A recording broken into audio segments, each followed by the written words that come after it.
Bugun sizlarga meditsinskiy aspirator haqida ma'lumot berib o'taman.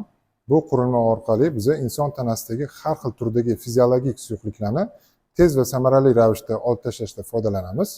Bu qurilma tibbiyot sohasida deyarli barcha yo'nalishlarda foydalaniladi va ularni hozir biz ikki xil turini ko'rib chiqamiz. Birinchi turi portativniy aspirator deyiladi. Hozir sizlarga qurilmani tarkibiy qismlarini ko'rsatib o'taman. Birinchisi qurilmani o'zi. Qurilmamizni nimadan tashkil topgan? O'chirib yoqish knopkasi, bosim manometri va bosimizani regulovka qilish, boshqarish regulyatori bo'ladi.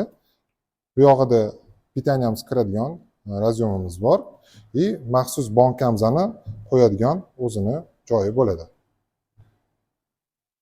Ikkinchisi suyuqlik yig'iladigan idish. Bankamiz ikkita qismdan tashkil topgan bo'ladi. Qopqog'i va bankasi. Qopqog'ida ikkita trubka mavjud.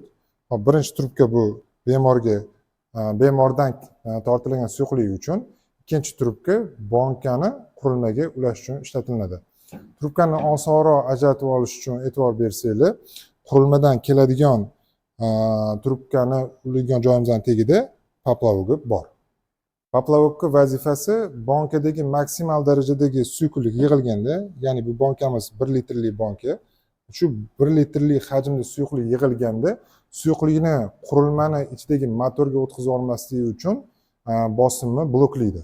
Uchinchisi suyuqlik tortib oladigan maxsus silikon shlanglarimiz hisoblanadi. Bu bemordan tortiladigan suyuqlik uchun ishlatilgan shlangamiz. Bu bankani qurilmaga ulash uchun ishlatilgan shlangamiz hisoblanadi. Hop, to'rtinchisi bu maxsus filtr. Bu filtrning vazifasi qurilmadagi motor qismiga suyuqlik kirib ketmasligi uchun ishlatilgan filtrimiz hisoblanadi. Endi qurilmani yig'amiz.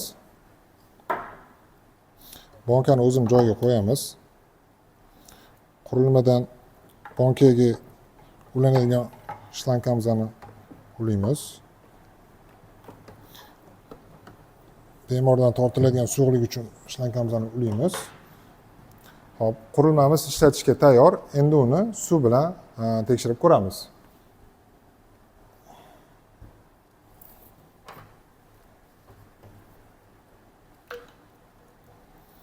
Qurilmani yoqamiz.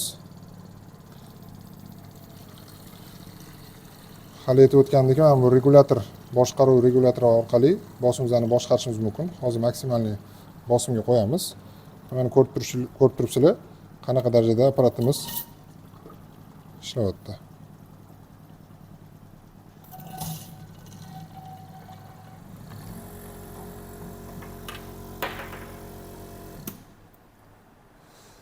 Sizlar bilan portativniy aspiratorning asosiy tarkibiy qismlari va ishlashini ko'rib chiqdik. E'tiboringiz uchun rahmat.